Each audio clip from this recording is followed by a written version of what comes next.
최근 한국의 충격적인 발언으로 인해 캐나다는 비상사태에 빠지게 되었습니다. 잘 나간다던 한국도 우리를 절대로 포기하지 못할 겁니다. 60조 원 규모의 잠수함 사업을 한국과 추진 중이던 캐나다. 다른 국가들과의 협상 테이블에서 단 한 번도 쫓기는 입장이 된 적이 없었죠. 그랬기에 캐나다는 강도 높은 조건들을 한국 앞에 나열했습니다. 우리는 독일도 있는데 너희는 자동차 공장까지 지어줘야 하는 거 아니냐. 60조 사업비 안에 당연히 30년 무상 유지보수와 정비는 해줘야 한다며 말도 안 되는 조건들을 나열한 것이었죠. 하지만 더 충격적인 조건은 따로 있었습니다. 러시아 분쟁 시 군사적 지원까지 할 것. 하지만 그 오만하던 캐나다는 몰랐습니다. 진짜 강대국은 목소리로 증명하지 않고 이미 조용히 쌓아가고 있다는 것을. 최근 대한민국 특사가 사우디를 다녀온 후에 납기 일정을 공개하자 캐나다는 사색이 되고 말았는데요. 과연 캐나다가 두려워한 한국의 진짜 모습은 무엇이었을까요? 이야기를 시작하기 앞서 사연 속의 제작에 힘이 되는 구독과 좋아요 부탁드립니다. 한국을 응원하신다면 대한민국 화이팅! 이라고 아래 댓글로 남겨주세요. 마이클, 사우디가 서명했어. 자그마치 650억 달러야, 한국이랑. 보좌관이 내민 태블릿 화면을 보는 순간 저는 손에 들고 있던 커피잔을 내려놓았습니다. 소리도 없이 천천히 그 숫자 옆에 선명하게 찍힌 한국 국기를 보며 저는 아무 말도 하지 못했습니다. 저는 캐나다 국방부에서 전략 조달과 해군 현대화를 총괄하는 부차관보로 일하고 있는 마이클 해리슨입니다. 27년 경력의 안보 방위 산업 정책 전문가이며 캐나다 해군 전략기획실장을 거쳐 지금의 자리에 올랐습니다. 그 세월 동안 단 한 번도 우리가 쫓기는 입장이라고 느껴본 적이 없었습니다. 캐나다는 언제나 선택하는 쪽이었으니까요. 그런데 그 아침 모든 것이 흔들리기 시작했습니다. 사실 그 소식이 터지기 몇 달 전부터 우리는 한국에 매우 공들인 제안을 보낸 상태였습니다. 60조 원 규모의 잠수함 사업이었습니다. 기술 이전, 현지 건조, 산업 협력, 거기에 군사 공조 가능성까지 포함한 제안이었습니다. 방위산업의 세계에서 이 정도 규모의 계약이라면 상대방이 거절한다는 건 상상하기 어려운 일입니다. 저는 한국이 빠르게 화답할 것이라 확신했습니다. 그런데 한국은 침묵했습니다. 처음엔 절차 때문이라 여겼습니다. 협상이란 원래 시간이 걸리는 법이고 조건이 복잡할수록 검토도 길어진다고 스스로를 설득했지요. 하지만 며칠이 지나고 몇 주가 흘러도 한국 측에서는 명확한 답이 오지 않았습니다. 그 사이 우리가 미처 파악하지 못한 거래가 세상의 반대편에서 조용히 무르익고 있었던 겁니다. 사우디아라비아가 한국과 방산, 원전, 인공지능, 미래 산업을 아우르는 통합 투자 패키지를 체결했다는 소식. 규모는 650억 달러, 우리 돈으로 약 87조 원. 조건은 단순했고 의사결정은 빨랐으며 성음도 가능하다는 보고가 뒤따라왔습니다. 저는 즉각 내부 보고서를 펼쳤습니다. 사우디 수주가 확정될 경우 한국 조선소의 도크, 슬롯이 빠르게 포화 상태에 이른다는 분석이 이미 나와 있었습니다. 잠수함은 일반 선박과 다릅니다. 특수 설비가 갖춰진 한정된 공간에서만 건조가 가능합니다. 그 공간이 사우디 물량으로 채워지면 우리 순서는 자동으로 뒤로 밀립니다.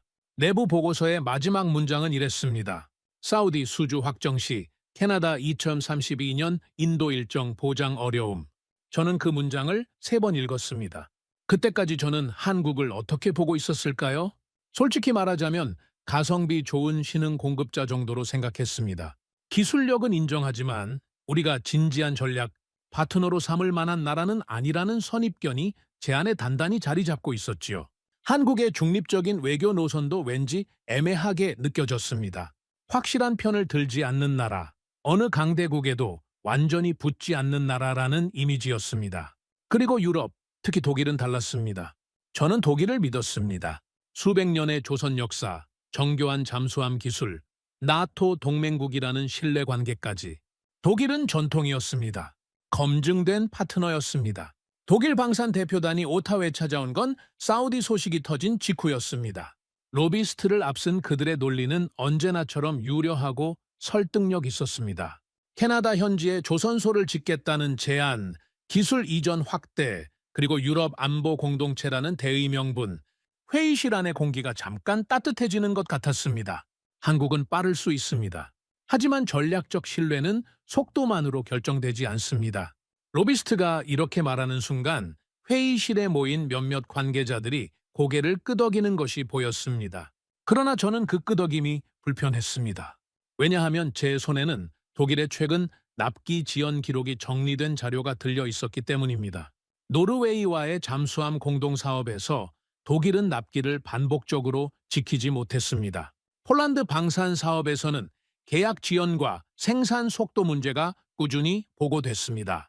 에스토니아와 핀란드는 결국 한국으로 눈을 돌렸다는 내용도 있었고요. 그 나라들이 경험한 지연의 공통점은 기술 부족이 아니었습니다. 독일은 기술이 있었습니다. 그런데 그 기술이 제때 바다에 뜨지 않았습니다. 반복적으로 패턴처럼 늦어졌습니다. 더 심각한 문제가 있었습니다. 독일이 제안한 캐나다 현지 조선소 건설안을 실무적으로 들여다보니 그 계획이 현실화되기까지의 시간이 너무나 길었습니다. 캐나다에는 잠수함을 건조할 수 있는 숙련 인력이 거의 없었습니다. 조선소 건물을 짓는 건 돈의 문제지만 그 안에서 실제로 배를 만들 인력을 키우는 건 전혀 다른 이야기입니다. 잠수함 한 척을 만들려면 수백 명의 특수기술자가 필요합니다. 용접, 전기, 전투체계, 잠수함 특유의 밀폐 구조를 다루는 엔지니어까지. 이런 인력을 양성하는 데는 최소 수년이 걸립니다. 시설은 돈으로 빠르게 지을 수 있지만 사람은 돈만으로 키울 수 없는 겁니다. 내부 시뮬레이션은 냉정했습니다. 최악의 시나리오에서는 5년에서 7년 사이에 전력 공백이 발생할 수 있다는 수치가 화면을 채웠습니다. 저는 그 숫자를 보며 처음으로 냉기를 느꼈습니다. 빅토리아급 잠수함의 퇴역 일정은 이미 정해져 있었습니다. 북극 항로는 기후 변화로 인해 예상보다 빠르게 열리고 있었고, 러시아는 북극 해역에서의 존재감을 조용히 키우고 있었습니다. 북극의 구멍이 뚫리는 것과 잠수함이 늦게 오는 것이 동시에 일어나는 상황은 상상만으로도 끔찍했습니다. 그런데 지금 우리가 가고 있는 방향은 그 두 가지가 겹칠 수 있는 길이었습니다. 독일 로비스트는 돌아가면서 마지막으로 이런 말을 남겼습니다. 전통은 배신하지 않는다고. 저는 그 말을 들으며 고개를 끄덕였었는데 밤늦게 혼자 자료를 다시 들여다보니 보고서 안에 이런 문장이 있었습니다. 독일, 최근 주요 방산사업 평균 납기 지연 3년에서 6년, 전통은 있었습니다. 하지만 속도는 없었습니다.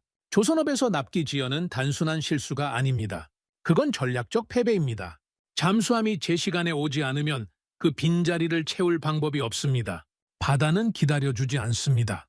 러시아도 기후도 지정학의 흐름도 우리의 납기 협상을 봐주며 멈춰서지 않습니다. 저는 그날 밤 오랫동안 창밖을 바라봤습니다. 오타와의 겨울 하늘은 낮고 무거웠습니다. 눈이 내리기 시작했고 가로등 빛이 눈송이에 반사돼 창문 밖이 희뿌옇게 흐려졌습니다. 머릿속에는 이런 문장이 계속 맴돌았습니다. 우리는 과거를 선택하려 했고 사우디는 미래를 선택했다고. 한국이 침묵하는 이유, 사우디가 움직이는 속도, 독일이 반복하는 패턴. 이 모든 것이 하나의 그림으로 맞춰지기 시작했습니다. 그리고 그 그림 안에서 캐나다의 위치는 제가 생각했던 것과 전혀 달랐습니다. 우리는 독일을 믿었습니다. 그리고 그 믿음이 어쩌면 가장 위험한 선택이었을지도 모른다는 생각을 처음으로 진지하게 하게 된 밤이었습니다. 리야드에 도착했을 때 저는 여전히 캐나다가 주도권을 쥐고 있다고 믿었습니다. 어느 나라든 캐나다와의 협력을 원하고 북미 시장이라는 상징성은 그 자체로 강력한 카드가 된다라고 생각했지요. 저는 협상가로서의 자신감을 갖고 그 회의실에 들어섰습니다. 그런데 분위기가 달랐습니다. 사우디 측 관계자들의 눈빛은 협상 테이블에서 흔히 볼 수 있는 탐색의 눈빛이 아니었습니다. 무언가를 이미 결정한 사람들의 눈빛이었습니다. 그들은 우리의 제안을 들으러 온 것이 아니라 우리가 어떤 태도를 취하는지를 확인하러 온 것처럼 보였습니다. 협상이란 서로가 원하는 것을 조율하는 과정입니다. 그런데 그 회의실 안에는 조율이 아니라 검증의 분위기가 흐르고 있었습니다. 마치 이미 내린 결론을 재확인하듯 그들은 우리의 말보다 우리의 태도를 더 주의 깊게 보는 것 같았습니다. 국방차관이 입을 열었을 때 첫 마디부터 묵직했습니다. 우리는 처음으로 잠수함을 도입합니다. 실패는 허용되지 않습니다. 그 말에는 무게가 있었습니다. 처음이기 때문에 절대 실패할 수 없다는 뜻이었지요. 첫 번째 잠수함이 문제를 일으키면 사우디 해군의 잠수함 역사는 첫 장에서 치명적인 상처를 입게 됩니다. 그건 단순한 군사적 손실이 아니라 국가적 자존심의 문제이기도 했습니다. 그들이 한국에 끌리는 이유가 바로 거기에 있었습니다. 한국이 제안한 것은 단순히 잠수함 몇 척이 아니었습니다. 설계부터 건조, 승조원 훈련, 유지 보수, 현지 산업 육성까지 하나로 묶인 패키지였습니다. 처음 잠수함을 도입하는 나라 입장에서 이건 완전히 다른 수준의 제안이었습니다. 잠수함 한 척을 사는 것과 그 잠수함을 실제로 운용할 수 있는 나라로 거듭나는 것은 전혀 다른 이야기입니다. 한국은 후자를 하겠다고 나선 겁니다. 유럽 업체들은 계약을 쪼개는 구조를 선호했습니다. 설계는 여기서, 건조는 저기서, 훈련은 또 다른 업체에서. 그러다 보면은 책임 소재가 흐려지고 문제가 생겼을 때 서로를 향해 손가락을 가리키게 됩니다. 한국은 달랐습니다. 시작부터 끝까지 하나의 손으로 잡겠다는 태도였습니다. 우리는 설계, 건조, 유지, 보수까지 하나로 움직이는 파트너를 원합니다. 라는 사우디 측의 요구에 가장 정확히 맞아떨어지는 대답이었습니다. 책임을 나누지 않겠다. 처음부터 끝까지 우리가 책임지겠다는 구조였습니다. 그날 방위산업 전시회장에서 있었던 일도 잊히지 않습니다. 한국이 공개 전시를 준비하던 잠수함 관련 자료가 갑자기 비공개 세션으로 전환됐습니다. 사우디의 요청이었습니다.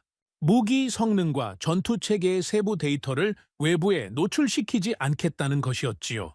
보통 이런 요청은 계약이 상당히 진행된 뒤에야 나오는 법입니다. 그런데 아직 협상이 완전히 끝나지 않은 단계에서 구매자가 판매자의 자료에 대한 공개 범위를 직접 결정하기 시작한 겁니다. 저는 그 장면을 보며 머릿속에서 한 문장이 튀어올랐습니다. 그건 예의가 아니었다. 그건 구매자의 태도였다. 아직 서명도 하지 않은 상태에서 사우디는 이미 한국의 기술을 자신들의 것으로 다루고 있었습니다. 저는 그 장면을 보며 오타와 회의실을 떠올렸습니다. 우리가 조건을 늘어놓고 설명하고 설득하려 했던 그 시간들. 우리가 협상의 언어를 쓰는 동안 사우디와 한국은 이미 계약의 언어로 대화하고 있었습니다. 독일 로비스트는 그 즈음에도 여전히 연락을 해왔습니다.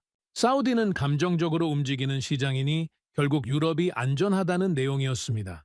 저는 그 문장을 읽으며 잠시 멈췄습니다. 감정적? 제가 리야드에서 직접 본 사람들은 감정과는 정반대의 태도를 갖고 있었습니다. 그들은 철저하게 계산하고 있었고 이미 많은 부분을 결정한 상태였습니다. 독일은 관계를 이야기했고 한국은 시간표를 내밀었습니다. 그리고 사우디는 시간표를 선택하고 있었습니다. 우리는 기다리지 않습니다. 준비된 파트너를 택할 뿐입니다. 면담 중 국방차관이 남긴 그 말이 귀국길 내내 머릿속을 떠나지 않았습니다. 준비된 파트너. 그 기준 앞에서 캐나다는 어디에 서 있었을까요? 우리는 조건을 내걸고 있었고 그들은 결단을 기다리고 있었습니다. 면담이 끝난 뒤 사우디 내부 일정표 일부가 우리에게 전달됐습니다. 호위함 5척을 우선 계약 검토하고 잠수함 사업 요청서 발송 단계에 진입하며 2년 안에 1차 발주를 목표로 한다는 내용이었습니다. 저는 그 숫자들을 보며 빠르게 역산했습니다. 사우디 물량이 확정되는 순간 한국 조선소의 도크 슬롯은 급격히 채워질 것이었습니다. 잠수함 건조는 일반 상선과 다릅니다. 특수 설비가 갖춰진 도크에서만 작업이 가능하고 그 도크의 수는 한정돼 있습니다. 사우디가 먼저 들어오면 우리는 뒤로 밀릴 수밖에 없습니다. 우리가 지금 이 속도로 협상을 이어간다면 캐나다의 납기 일정은 최소 2년에서 3년 뒤로 밀릴 수 있었습니다. 그리고 그 지연은 단순한 일정 문제가 아니라 북극 방위 공백을 의미했습니다. 저는 그날 밤 호텔 방에 돌아와 한국의 최근 방산 납기 자료를 다시 꺼내 들었습니다. 95%가 넘는 납기 준수율. 폴란드에 납품한 다연장 로켓 체계는 계약 일정보다 일찍 인도됐습니다. 중동의 여러 국가에서 진행된 현지 건조 사업도 약속한 기한 안에 완료됐다는 기록이 있었습니다. 저는 그 수치들을 보며 묘한 감각이 들었습니다. 우리가 한국의 답을 기다리는 동안 한국은 자신들의 기록을 차곡차곡 쌓고 있었다는 생각이 들었기 때문입니다. 말이 아니라 숫자로, 약속이 아니라 실적으로. 사우디가 한국을 평가하는 기준이 새삼선명하게 보이기 시작했습니다. 납기 준수 이력, 현지 생산 실적, 공급망 통합 능력, 그리고 정치적 간섭이 최소화된 관계. 한국은 어느 진영에도 강하게 묶여있지 않았기 때문에 오히려 신뢰할 수 있는 파트너가 됐습니다. 그때까지 저는 한국의 중립 노선을 약점으로 봤습니다. 그런데 사우디는 그것을 장점으로 봤습니다. 어느 강대국의 눈치도 보지 않고 계약한 것은 반드시 지킨다는 나라. 그 이미지가 사우디에게는 최고의 신뢰 자산이었던 겁니다. 중동이라는 지역은 강대국들의 이해관계가 복잡하게 얽히는 곳입니다. 미국, 러시아, 유럽 각국이 저마다의 조건을 달고 관계를 맺으려 하는 그 공간에서 정치적 간섭 없이 거래 자체에만 집중하는 파트너는 오히려 드물었습니다. 한국은 그 희귀한 위치에 있었습니다. 귀국 비행기 안에서 저는 처음으로 이런 질문을 스스로에게 던졌습니다. 우리가 협상한다고 믿는 동안 사우디는 이미 계약을 준비하고 있었던 것은 아닐까 하고요. 그리고 그 뒤를 이어 더 불편한 질문이 따라왔습니다. 한국은 우리를 기다리고 있는 걸까? 아니면 이제 우리가 한국을 기다려야 하는 상황인 걸까? 그 질문의 무게는 오타와 공항에 내릴 때까지도 가시지 않았습니다. 리야드의 공기는 협상이 아니라 결정의 냄새였습니다. 저는 그 냄새를 맡고 나서야 우리가 이미 줄의 맨 앞에 서 있지 않을 수도 있다는 사실을 조금씩 받아들이기 시작했습니다. 오타와로 돌아온 지 며칠이 지나지 않아 저는 국방위원회 청문회 소환장을 받았습니다. 야당 주도로 긴급 소집된 국방조달 청문회였습니다. 청문회 통보를 받았을 때 저는 서류 뭉치를 들고 창가에 서서 한동안 밖을 바라봤습니다. 27년 경력 동안 청문회를 수도 없이 경험했습니다. 의원들의 날카로운 질문도, 언론의 집중 조명도, 공개적인 압박도 익숙했습니다. 그런데 이번은 달랐습니다. 리야드에서 돌아온 제 가슴 속에는 이미 대답하기 어려운 질문들이 차곡차곡 쌓여 있었고, 청문회장은 그 질문들을 공개적으로 터뜨리는 자리가 될 것이었습니다. 청문회장에 들어서는 순간 공기가 달랐습니다. 취재진의 카메라 플래시가 번쩍였고 방청석은 평소보다 훨씬 많은 사람들로 채워져 있었습니다. 의원들의 표정에는 절차적 확인이 아니라 누군가에게 책임을 묻겠다는 의지가 역력했습니다. 야당 간사가 첫 질문을 꺼냈습니다. 해리슨 부차관보 2032년 인도 일정 지금도 보장할 수 있습니까? 그 질문은 회의실 전체를 조용하게 만들었습니다. 저는 잠시 숨을 고르며 답했습니다. 현재 협상이 진행 중이며 최선을 다하고 있다고. 하지만 그 대답이 얼마나 공허하게 들렸는지 저 스스로 느낄 수 있었습니다. 의원석에서 웃음 섞인 한숨이 새어나왔습니다. 그리고 예상치 못한 일이 벌어졌습니다. 국방위원회에 제출됐던 비공개 보고서의 일부가 유출된 것이었습니다. 사우디 수주시 한국 도크 슬롯 포화 가능성 명시, 독일 현지 건조 시 최소 5년에서 7년 지연 시나리오 존재. 그 문장들이 야당 의원의 손에 들린 서류에 적혀 있었습니다. 의원이 그 내용을 읽어 내려가기 시작하자 청문회장은 술렁이기 시작했습니다.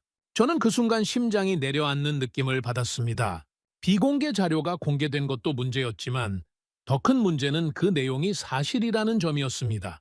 우리는 또 독일을 믿고 시간을 잃으려는 겁니까?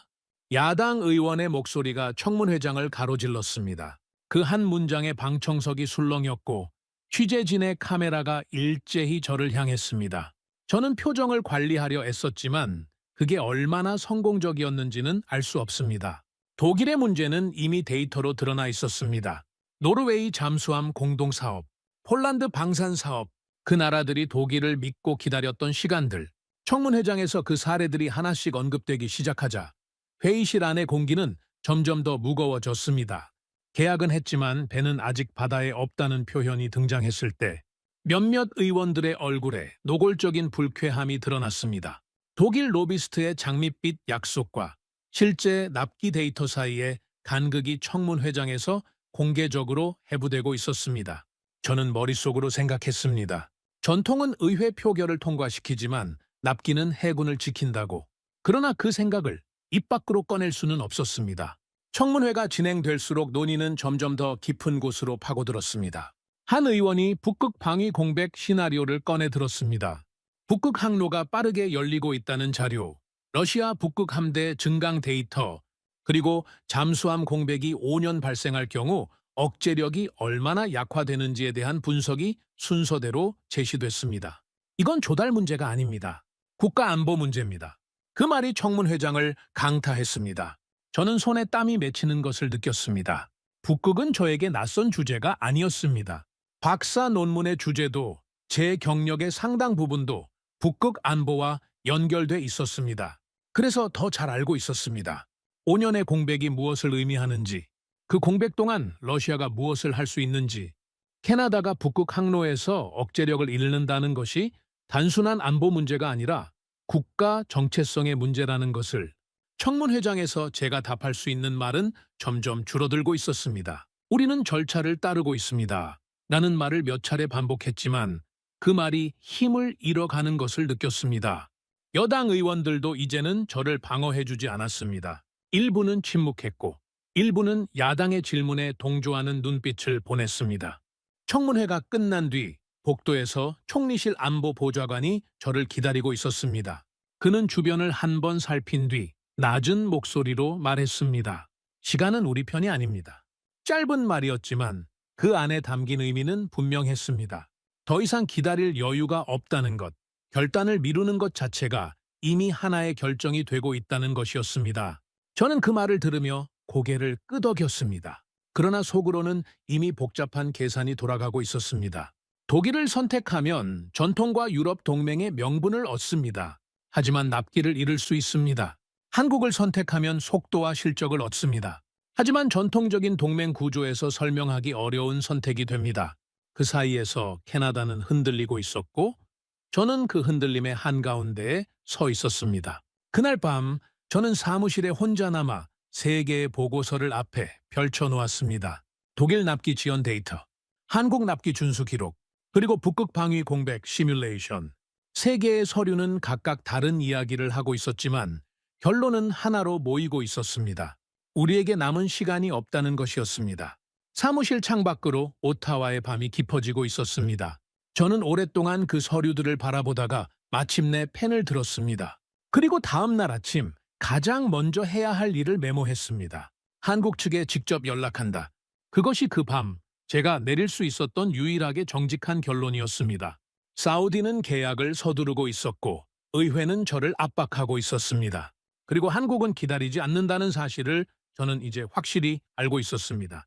독일 방산 대표단이 오타와에 다시 찾아온 건 청문회가 끝나고 며칠 뒤였습니다. 이번엔 긴급 방문이었습니다. 회의실에 들어서는 그들의 얼굴에는 위기의식이 역력했습니다. 청문회 내용이 언론을 통해 보도됐고 독일의 납기 지연 기록이 공개적으로 거론된 것을 그들도 알고 있었습니다. 그래서인지 이번 제안은 이전보다 훨씬 구체적이고 공격적이었습니다. 캐나다 현지 조선소 건설 계획의 세부안, 기술 이전 범위 확대, 그리고 유럽 안보 공동 운명체라는 표현까지 동원했습니다. 우리는 단순히 잠수함을 파는 것이 아닙니다. 캐나다와 함께 미래를 만드는 겁니다.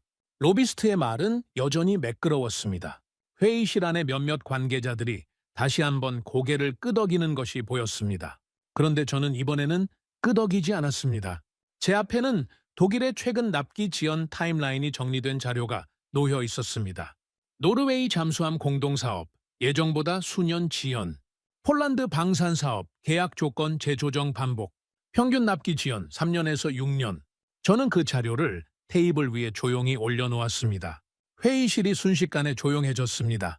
독일 측 대표가 서류를 내려다보다가 입을 열었습니다. 복합 무기 체계는 예측이 어렵습니다.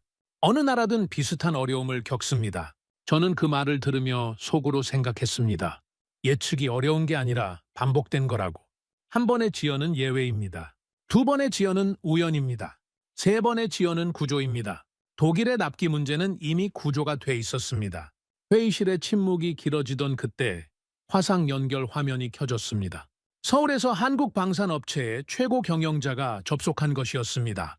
그는 인사말 없이 바로 본론으로 들어갔습니다. 1번 함 인도 시점, 계약 확정 후 수년 내. 전략 납품은 그로부터 10년 안, 단 6개월 내 계약 확정이 전제입니다. 그리고 잠깐 멈췄다가 한마디를 덧붙였습니다. 사우디 일정이 확정되면 생산 슬롯 재조정이 필요합니다. 화상 화면이 꺼졌습니다. 회의실 안에 정적이 흘렀습니다. 그건 협상이 아니었습니다. 통보였습니다.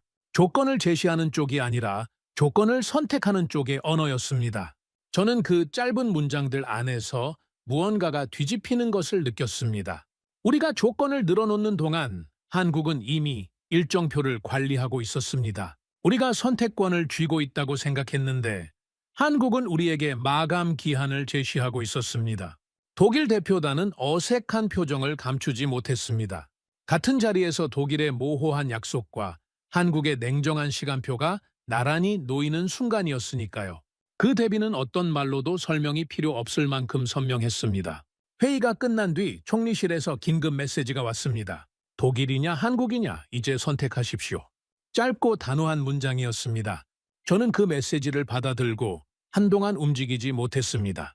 여당 내부에서도 균열이 시작되고 있었습니다.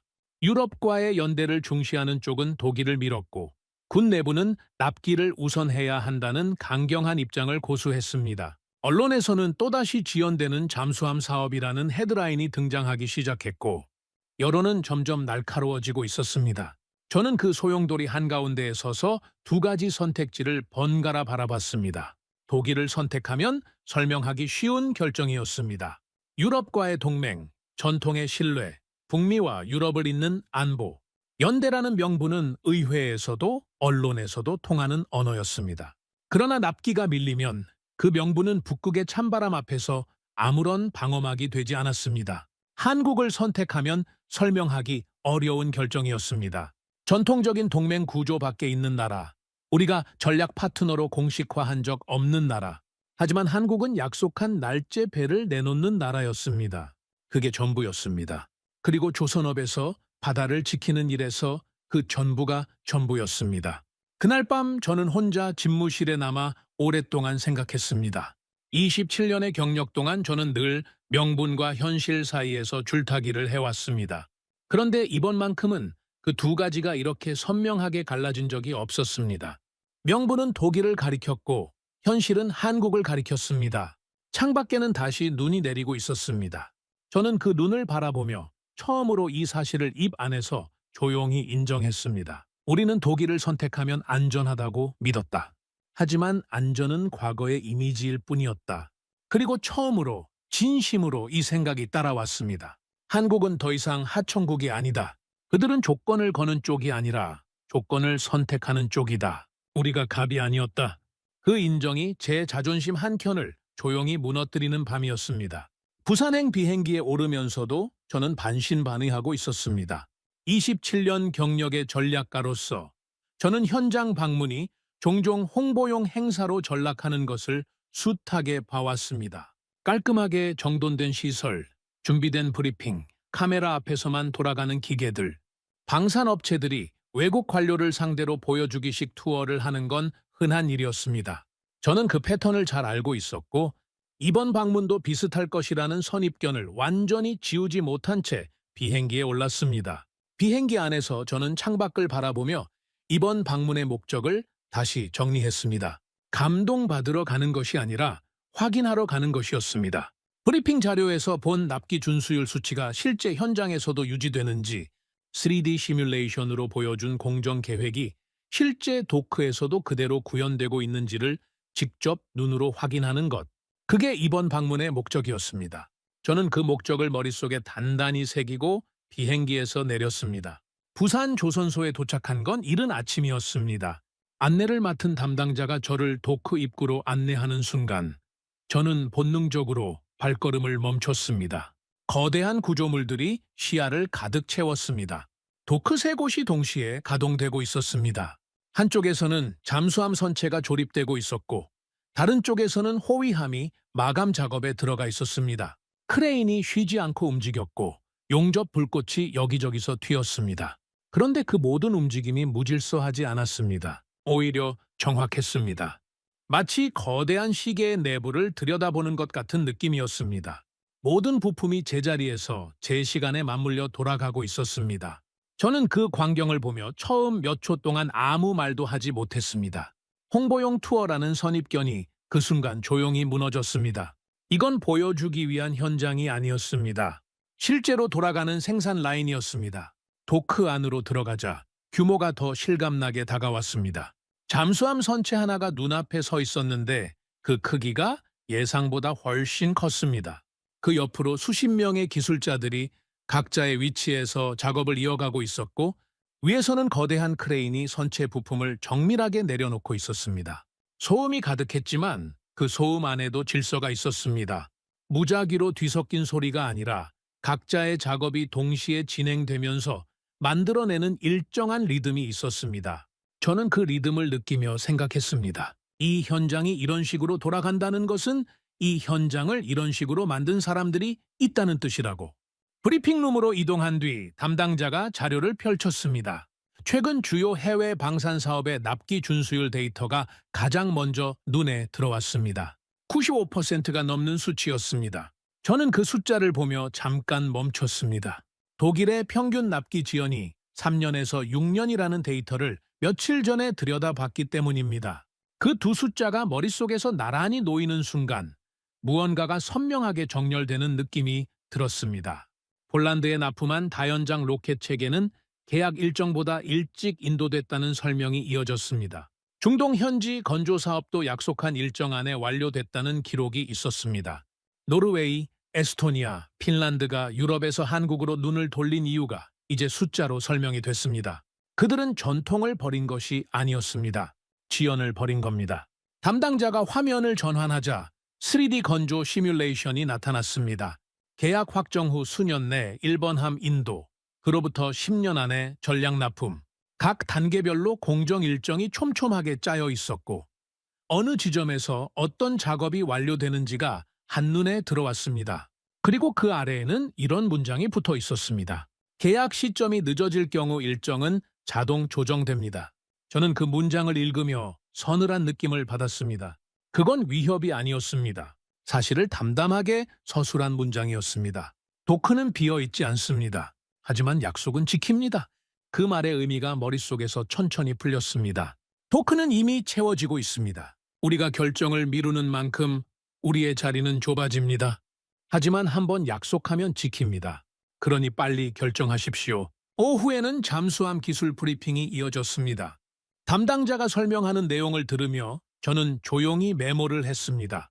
3600톤급 선체, 리튬이온 배터리 적용, 3주 연속 잠항 가능, 통합 전투체계 고도화.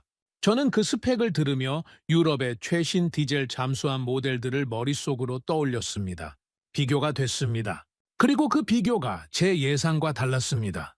일부 항목에서 한국의 기술이 유럽과 동등하거나 앞서는 부분이 있었습니다. 저는 그 순간 잠깐 펜을 멈췄습니다. 우리가 따라잡히는 게 아니라 이미 추월당했을 수도 있다는 생각이 처음으로 스쳤습니다. 그 생각은 불편했습니다. 하지만 외면할 수 없었습니다. 리튬이온 배터리의 적용은 단순한 기술 선택이 아니었습니다. 기존 납축전지 방식에 비해 에너지 밀도가 훨씬 높고 충전 시간이 짧으며 잠항 지속 시간을 획기적으로 늘릴 수 있었습니다. 3주 연속 잠항이라는 수치는 그냥 나온 숫자가 아니었습니다. 그 숫자 뒤에는 수년간의 기술 개발과 실전 검증이 쌓여 있었습니다. 저는 그 사실을 브리핑 자료를 읽으면서 천천히 이해하기 시작했습니다. 기술이 있다는 것과 그 기술을 실전에서 검증했다는 것은 완전히 다른 이야기입니다. 한국은 후자였습니다. 브리핑이 끝난 뒤 저는 다시 도크로 나갔습니다. 현장 엔지니어들이 작업을 하고 있었고 공정관리 전광판에는 실시간 진척률이 표시되고 있었습니다. 정해진 시간이 되자 교대가 이루어졌습니다. 초 단위로 맞아떨어지는 교대였습니다. 새로 들어온 인력이 이어받는 작업의 지점, 마무리해야 할 공정, 다음 단계로 넘어가기 위한 확인 절차가 빠르고 정확하게 진행됐습니다. 저는 그 장면을 멍하니 바라봤습니다. 교대 시간에 흐트러짐이 없었습니다. 앞조가 어디까지 했는지, 뒷조가 어디서부터 이어받아야 하는지가 전광판 하나로 공유됐고 인수인계에 걸리는 시간이 몇 분이 되지 않았습니다. 그 효율이 자연스러워 보인다는 것이 오히려 더 인상적이었습니다. 훈련된 효율이 자연스러움처럼 보일 때 그건 이미 문화가 된 것입니다. 현장 엔지니어 한 명이 옆에 서 있던 저를 보며 담담하게 말했습니다. 납기를 못 지키는 건 기술 문제가 아닙니다. 관리 문제입니다. 짧은 말이었습니다. 그러나 그 한 문장이 제가 수십 년간 가지고 있던 선입견 하나를 조용히 부수었습니다. 저는 그때까지 납기 지연을 기술의 복잡성 탓으로 이해하고 있었습니다. 어렵고 정교한 무기 체계는 예측이 어렵고 지연은 그 복잡성의 대가라고. 그런데 그 엔지니어는 반대로 말했습니다. 기술이 아니라 관리라고. 독일은 기술을 가지고 있었습니다. 하지만 관리를 가지고 있었는지는 그날 저는 처음으로 의심하기 시작했습니다. 부산의 바다는 조용했지만 도크는 전쟁터처럼 움직이고 있었습니다. 저는 그 도크 앞에 서서 처음으로 한국을 동등한 파트너로 바라보기 시작했습니다. 아니, 솔직히 말하면 그 이상이었습니다. 우리가 오판했다는 생각이 들었습니다. 한국은 가성비 좋은 신흥 공급자가 아니었습니다. 한국은 속도를 말하지 않았습니다. 속도를 증명했습니다. 전통은 설명이었고 시스템은 결과였습니다. 저는 그날 부산 조선소를 떠나면서 이 방문이 단순한 현장 확인이 아니었다는 것을 알았습니다. 무언가가 제 안에서 바뀌기 시작한 날이었습니다. 부산에서 돌아온 다음 날, 저는 기술 브리핑 자료를 다시 펼쳤습니다. 전날 밤 잠을 제대로 이루지 못했기 때문입니다. 머릿속에서 숫자들이 계속 맴돌았습니다. 납기 준수율 95%, 3주 연속 잠항, 리튬이온 배터리, 통합 전투체계. 그 숫자들이 저를 잠들지 못하게 한 건 그것들이 단순한 스펙이 아니었기 때문입니다. 그것들은 제가 수십 년간 유럽이 앞서 있다고 믿었던 영역들이었습니다. 부산에서 돌아오는 비행기 안에서도 저는 계속 같은 생각을 반복했습니다. 내가 본 것이 맞는가? 저 숫자들이 실제인가? 혹시 내가 잘 준비된 쇼에 감동받은 것은 아닌가? 그러나 아무리 의심해도 흔들리지 않는 것들이 있었습니다. 공정관리 전광판의 실시간 수치, 초 단위로 맞아떨어지던 교대, 담담하게 숫자로만 말하던 현장 엔지니어, 그것들은 연출할 수 없는 것들이었습니다. 이튿날 오전, 한국 측이 추가로 보내온 브리핑 자료가 도착했습니다. 6,000톤급 수출형 호위함에 대한 자료였습니다. 저는 첫 장을 펼치는 순간부터 몸이 굳는 느낌을 받았습니다. 내면 고정형 위상 배열 레이더, 탄도미사일 탐지와 요격을 통합 설계한 구조, 통합 마스트 설계로 레이더에 잡힐 확률을 낮춘 선체. 저는 그 항목들을 읽으며 조용히 비교를 시작했습니다. 독일 모델에는 없는 기능들이었습니다. 프랑스 모델과 비교해도 일부 항목에서 앞서 있었습니다. 담당자는 이렇게 설명했습니다. 이건 축소형 이지스가 아닙니다. 전략적 방공 플랫폼입니다. 저는 그 말을 들으며 머릿속으로 지도를 그렸습니다. 사우디가 이 호위함을 원하는 이유, 홍해에서의 해상 통제권, 탄도미사일 위협에 대한 대응, 빠른 전력화. 그들은 기술을 사고 있는 것이 아니었습니다. 시간을 사고 있었습니다. 빠른 납기, 통합된 패키지, 즉각 운용 가능한 전력. 그 조합을 줄 수 있는 나라가 한국이었습니다. 내면 고정형 위상 배열 레이더는 함선이 어느 방향으로 이동하든 360도 전방위 감시가 가능하다는 뜻이었습니다. 기존 회전형 레이더는 탐지 방향이 바뀌는데 시간이 걸렸습니다. 하지만 고정형 위상 배열은 동시에 여러 방향을 탐지하고 여러 목표를 추적하며 동시에 요격 명령을 내릴 수 있었습니다. 홍해처럼 다방향 위협이 존재하는 해역에서 이 능력은 단순한 기술 우위가 아니라 생존의 문제였습니다. 저는 그 사실을 자료를 읽으면서 천천히 소화했습니다. 사우디가 단순히 잠수함이 아니라 이 호위함을 먼저 발주하려는 이유가 거기 있었습니다. 오후에는 한국 방산업체 최고 경영자와 직접 대화하는 시간이 마련됐습니다. 그는 처음부터 끝까지 군더더기가 없었습니다. 설명이 길지 않았고 숫자로 말했으며 약속한 것을 반복하지 않았습니다. 한 번 말하면 그걸로 충분하다는 태도였습니다. 그는 한국의 방산 수출 전략을 이렇게 설명했습니다. 우리는 무기를 파는 것이 아닙니다. 운용 가능한 전력을 파는 겁니다. 설계부터 건조, 훈련, 유지 보수, 현지 산업 육성까지 하나로 묶는 이유가 바로 여기 있었습니다. 물건을 팔고 돌아서는 구조가 아니라 그 나라의 해군이 실제로 작동할 수 있을 때까지 함께 하겠다는 구조였습니다. 유럽은 분리 계약을 선호했습니다. 각 항목을 따로 발주하고 각 업체가 자기 몫만 책임지는 방식이었습니다. 한국은 달랐습니다. 처음부터 끝까지 하나의 책임 아래 묶는 방식이었습니다. 책임을 나누는 쪽과 책임을 떠안는 쪽의 차이는 문제가 생겼을 때 비로소 드러납니다. 유럽 방식에서 문제가 생기면 각 업체는 자신의 범위 밖이라고 말할 수 있었습니다. 설계가 잘못됐으면 건조사 탓이고 건조가 늦어지면 설계사 탓이었습니다. 책임이 분산된 구조에서 최종 책임을 지는 사람은 언제나 발주국 자신이었습니다. 한국의 구조에서는 달랐습니다. 문제가 어디서 생기든 한국이 책임졌습니다. 그 차이가 처음 잠수함을 도입하는 나라에게 얼마나 결정적인 차이인지를 저는 이제 완전히 이해했습니다. 대화가 끝날 무렵 그가 마지막으로 한 말이 오래도록 머릿속에 남았습니다. 우리는 강대국이 아닙니다. 다만 약속을 지키는 나라입니다. 저는 그 말을 듣는 순간 이상하게도 가슴이 묵직해지는 느낌을 받았습니다. 강대국이 아니라고 말하면서도 그 문장은 강했습니다. 겸손한데 강했습니다. 허세가 없는데 단단했습니다. 저는 수십 년간 협상 테이블에서 수많은 사람들을 만났습니다.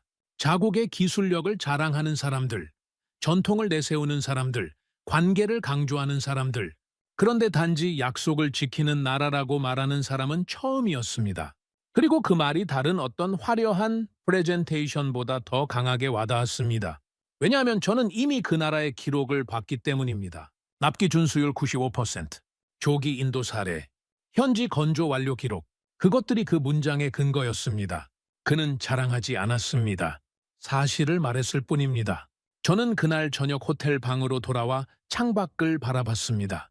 부산의 밤바다는 조용했지만 항구에는 불빛이 가득했습니다. 크레인들이 밤에도 쉬지 않고 움직이고 있었습니다. 낮에 제가 봤던 그 크레인들이 밤에도 같은 속도로, 같은 정확함으로 움직이고 있었습니다. 밤이라고 속도가 줄어들지 않았습니다. 날이 바뀐다고 공정이 흐트러지지 않았습니다. 약속한 날짜를 지키기 위해 그들은 쉬지 않았습니다. 저는 그 불빛들을 바라보며 처음으로 이런 확신을 가졌습니다. 한국은 공급자가 아니다. 전략을 설계하는 나라다. 그리고 그 확신 뒤에는 불편한 자각이 따라왔습니다. 우리는 그동안 한국을 잘못 보고 있었습니다. 기술은 이미 따라잡은 것이 아니라 일부는 넘어서 있었습니다. 납기는 관리의 문제였고 한국은 그 관리를 시스템으로 만들었습니다. 전통은 과거를 설명하고 시스템은 미래를 만든다는 말이 그날 밤 처음으로 제 안에서 살아있는 문장이 됐습니다. 저는 오랫동안 유럽의 전통을 신뢰의 기준으로 삼아왔습니다. 그 기준이 흔들리는 것은 단순히 선택의 문제가 아니었습니다. 제가 수십 년간 쌓아온 판단의 틀이 흔들리는 것이었습니다. 그래서 그 밤이 불편했습니다. 그리고 그 불편함이 저에게 필요한 것이었다는 사실을 저는 어렴풋이 알고 있었습니다. 기술 격차를 인정하는 것은 쉽지 않습니다. 특히 그 격차가 내가 오랫동안 앞서 있다고 믿었던 방향에서 왔을 때는요. 하지만 인정하지 않으면 앞으로 나아갈 수 없습니다. 저는 그날 밤 자존심의 일부를 내려놓기로 했습니다. 그리고 그 자리에 더 냉정하고 더 정확한 판단을 채워 넣기로 했습니다. 창밖의 크레인은 여전히 움직이고 있었습니다. 밤이 깊어도 날이 바뀌어도 그 크레인은 멈추지 않을 것이었습니다. 약속한 날짜를 지키기 위해서 부산에서 돌아온 지 얼마 지나지 않아 그 소식이 터졌습니다. 사우디아라비아가 한국과의 1차 방산 패키지 협력을 공식 가속화한다는 발표였습니다. 호위함 사업 우선 협상자 지위 확보, 잠수함 요청서 일정 단축, 국제 언론들이 일제히 그 소식을 받아 다뤘습니다. 저는 그 기사를 처음 읽었을 때 화면에서 눈을 떼지 못했습니다. 2번 읽었습니다. 3번 읽었습니다. 읽을 때마다 숫자가 더 선명해지고 상황이 더 구체적으로 다가왔습니다. 리야드에서 국방차관을 만났을 때 저는 아직 시간이 있다고 생각했습니다.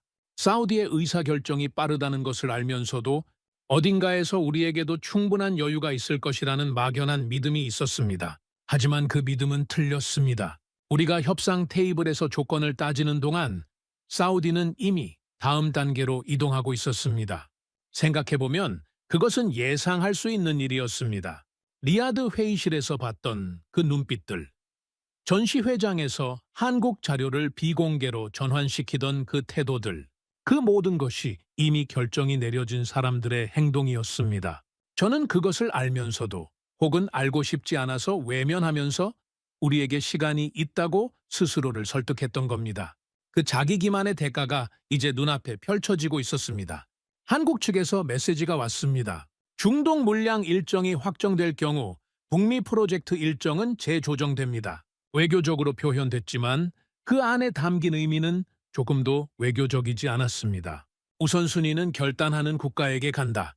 저는 그 문장을 읽으며 한동안 자리에서 일어나지 못했습니다. 우리는 결단을 미뤘습니다. 독일이냐 한국이냐를 따지는 동안, 청문회장에서 설명하는 동안, 총리실과 조율하는 동안 우리는 계속 시간을 썼습니다. 그리고 그 사이에 사우디가 자리를 채우고 있었습니다. 조선소의 도크는 기다려주지 않았습니다. 결단하는 나라가 먼저 들어오고 망설이는 나라는 뒤로 밀렸습니다. 우리는 망설였습니다. 오타와 여당 내부에서 긴급 전략 회의가 소집됐습니다. 회의실 분위기는 무거웠습니다. 야당은 이미 언론 브리핑을 통해 공세를 강화하고 있었습니다. 또다시 지연의 대가를 치르게 될 것인가 라는 표현이 기사 제목으로 등장했습니다. 그 제목을 처음 봤을 때 저는 묘한 기분이 들었습니다. 또다시 라는 단어가 걸렸습니다. 우리는 이전에도 비슷한 상황을 겪었다는 뜻이었습니다. 결단을 미루다가 기회를 놓치고 그 대가를 치르는 패턴이 반복됐다는 뜻이었습니다. 그리고 지금 또 같은 패턴의 입구에 서 있었습니다. 군 내부 보고는 더 냉정했습니다. 사우디와 이집트, 모로코가 동시에 한국과 협력을 확대할 경우 캐나다의 납기 목표, 달성 가능성은 급격히 낮아진다는 분석이었습니다. 세 나라가 동시에 한국 조선소의 도크를 채우기 시작하면 우리가 들어갈 슬롯은 더욱 좁아진다는 의미였습니다. 저는 그 보고서를 들고 회의실에 앉아 있으면서 손에 들린 펜이 움직이지 않는다는 것을 깨달았습니다. 뭔가를 써야 하는데 쓸 말이 없었습니다. 쓸 수 있는 말이 있었지만 그 말을 쓰는 순간 우리가 어떤 입장에 있는지가 너무 선명하게 드러날 것 같았습니다. 브리핑 담당 장교가 화면을 통해 중동 판도 변화 시뮬레이션을 설명했습니다. 사우디는 6,000톤급 호위함과 탄도미사일 방공망, 그리고 잠수함 첫 도입을 동시에 추진하고 있었습니다. 이집트와 모로코도 유사한 패키지를 검토 중이라는 첩보가 있었습니다. 그 세 나라가 한국 방산 체계를 기반으로 해군을 구축하게 되면 중동과 북아프리카의 해군 구조가 한국 플랫폼 중심으로 재편될 가능성이 높았습니다. 같은 플랫폼을 쓰는 나라들은 자연스럽게 같은 훈련 체계, 같은 유지 보수, 네트워크, 같은 업그레이드 경로를 공유하게 됩니다. 그 네트워크가 완성되면 이후 새로운 나라가 그 지역에서 해군을 구축할 때 자연스럽게 같은 체계를 선택하게 됩니다. 한국은 단순히 무기를 파는 것이 아니었습니다. 지역 해군 생태계를 설계하고 있었습니다. 장교가 마지막으로 이렇게 말했습니다. 이건 단순한 판매가 아닙니다. 해군 균형이 바뀝니다. 저는 그 말을 들으며 천천히 고개를 끄덕였습니다. 그렇습니다. 한국은 무기를 팔고 있는 것이 아니었습니다. 중동의 해군 질서를 새롭게 설계하고 있었습니다. 그 구조가 완성되면 이후의 추가 계약도 자연스럽게 한국으로 흘러갑니다. 한국은 판을 설계하고 있었습니다. 우리는 그 판 위에서 자리를 찾아야 하는 상황이 됐습니다. 회의가 끝난 뒤 저는 혼자 자리에 남아 오랫동안 생각했습니다. 27년 경력 동안 저는 늘 판을 짜는 쪽에 있었습니다. 어떤 나라에 무엇을 요구하고, 어떤 조건을 걸고, 어떤 동맹 구조 안에 상대를 배치할 것인지를 계산하는 쪽이었습니다. 우리가 제안서를 들고 한국을 찾아갔을 때도 저는 그런 시각으로 접근했습니다.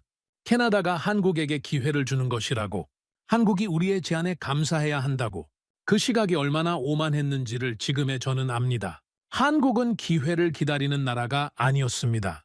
이미 자신들의 판을 만들고 있었고, 캐나다는 그 판에 초대받아야 하는 입장이었습니다. 저는 처음으로 메모지에 이런 문장을 적었습니다. 우리는 한국을 설득해야 한다. 그 순간 캐나다의 위치가 바뀌었습니다. 선택하는 국가에서 선택받아야 하는 국가로, 그리고 저는 깨달았습니다. 한국은 기다리지 않는다. 준비된 국가만 택한다. 우리가 준비된 국가인지를 증명할 시간이 얼마 남지 않았습니다. 그날 캐나다는 처음으로 줄의 뒤를 보았습니다. 그리고 줄의 앞을 되찾으려면 우리가 먼저 움직여야 한다는 사실을 처음으로 분명하게 인식했습니다. 사우디는 결단했고 우리는 토론했습니다. 이집트는 검토 중이었고 우리는 여전히 조건을 따지고 있었습니다. 시간은 기다리는 국가의 편이 아니었습니다. 그리고 우리는 너무 오래 기다렸습니다. 글로벌 안보 싱크탱크의 보고서가 제 책상 위에 올라온 건 그 즈음이었습니다. 제목은 단순했습니다. 한국 시스템 수준의 해군 파트너로 부상. 저는 그 보고서를 천천히 읽었습니다. 중동과 북아프리카 해군 현대화의 핵심 공급국으로 한국이 명시돼 있었고 단순한 무기 판매국이 아닌 통합 설계 국가라는 평가가 담겨 있었습니다. 그 문장 앞에서 저는 오랫동안 멈췄습니다. 통합 설계 국가. 그 표현이 정확하다고 느꼈습니다. 한국은 무기를 파는 나라가 아니었습니다. 어떤 나라의 해군이 어떤 구조로 만들어지는지 그 설계도를 그리는 나라였습니다. 설계도를 그리는 나라는 단순히 부품을 공급하는 나라와 다릅니다. 설계도를 가진 쪽이 이후의 모든 추가 계약과 유지 보수의 흐름을 쥐게 됩니다. 그 구조를 가장 먼저 완성하는 나라가 그 지역의 해군 질서를 오랫동안 규정하게 됩니다. 한국은 그 자리를 향해 조용히 그러나 빠르게 이동하고 있었습니다. 소리를 높이지 않았습니다. 선언하지 않았습니다. 그냥 움직였습니다. 그 움직임이 일정 수준에 이르렀을 때 세계가 비로소 알아챘습니다. 글로벌 싱크탱크가 보고서를 쓰고 국제 언론이 기사를 내보내고 방산 전문가들이 분석을 발표하기 시작했습니다. 한국은 이미 그 자리에 와 있었고 세계는 이제 막 그것을 발견한 것이었습니다. 저는 총리실에 제출할 전략 보고서를 작성하기 시작했습니다. 처음 몇 장은 여러 번 고쳤었습니다. 제가 쓰려는 내용이 제 오랜 확신들과 충돌했기 때문입니다. 독일이 아니라 한국을 선택해야 한다는 결론, 전통이 아니라 기록을 믿어야 한다는 논리, 그리고 우리가 조건을 거는 입장이 아니라 조건을 받아들여야 하는 입장이라는 현실, 그 문장들을 쓰는 것은 쉽지 않았습니다. 27년 경력의 전략가가 자신이 틀렸다고 쓰는 것은 단순히 의견을 바꾸는 것이 아니었습니다. 그것은 자신이 쌓아온 판단의 틀 자체를 수정하는 일이었습니다. 그 작업이 고통스럽지 않았다면 거짓말일 것입니다. 하지만 쓰지 않으면 안 됐습니다. 데이터가 말하고 있었고 현실이 말하고 있었으며 부산 도크가 말하고 있었습니다. 보고서의 핵심 문장은 이렇게 정리됐습니다. 조선 산업은 금융으로 해결되지 않습니다. 숙련과 시스템과 납기 관리의 직접 산업입니다. 우리는 독일의 약속이 아니라 한국의 기록을 선택해야 합니다. 그 문장을 쓰고 나서야 저는 비로소 보고서를 닫을 수 있었습니다. 총리실 회의는 조용했습니다. 저는 보고서의 핵심 내용을 설명했습니다. 납기 데이터, 기술 비교, 도크 슬롯 현황, 북극 방위 공백 시나리오, 숫자들을 하나씩 제시할 때마다 회의실은 점점 더 조용해졌습니다. 반박이 없었습니다. 반박할 수 없었습니다. 데이터는 명확했고 상황은 선명했습니다. 마지막으로 저는 이렇게 말했습니다. 우리는 더 이상 조건을 늘릴 입장이 아닙니다. 일정 확보가 최우선입니다. 회의실에 침묵이 흘렀습니다. 길고 무거운 침묵이었습니다. 그러나 이번엔 아무도 반박하지 않았습니다. 그 침묵은 동의였습니다. 오랫동안 미뤄왔던 인정이 그날 그 회의실에서 조용히 이루어졌습니다. 저는 회의실을 나오면서 부산 도크를 떠올렸습니다. 정확히 움직이던 크레인, 초단위로 관리되던 공정, 실시간으로 표시되던 진척률, 그리고 그 현장 엔지니어의 말. 납기를 못 지키는 건 기술 문제가 아닙니다. 관리 문제입니다. 저는 그 말이 단순한 현장 언어가 아니었다는 것을 이제 압니다. 그건 한국이 방산 강국으로 올라선 이유를 압축한 문장이었습니다. 기술은 많은 나라가 가지고 있습니다. 하지만 그 기술을 약속한 날짜에 약속한 상태로 내놓는 나라는 많지 않습니다. 그리고 그것을 한 번이 아니라 반복적으로 해내는 나라는 더욱 드뭅니다. 한국은 그 드문 나라 중 하나였습니다. 드물기 때문에 가치가 있었고 반복됐기 때문에 신뢰할 수 있었습니다. 그리고 이제 세계가 그것을 알기 시작했습니다. 중동은 움직였고 북아프리카는 검토 중이었으며 북미는 선택을 강요받고 있었습니다. 한국은 더 이상 추격자가 아니었습니다. 시간을 지배하는 나라였습니다. 저는 오타와의 봄바람을 맞으며 건물 밖으로 걸어 나왔습니다. 겨울 내내 낮고 무겁던 하늘이 조금씩 높아지고 있었습니다.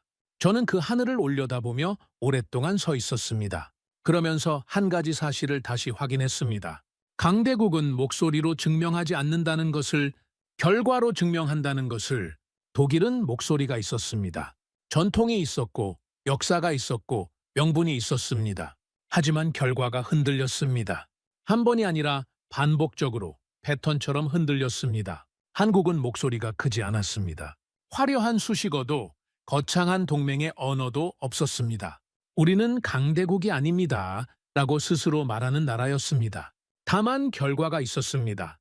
약속한 날짜, 정확한 공정, 책임지는 구조, 쉬지 않는 크레인.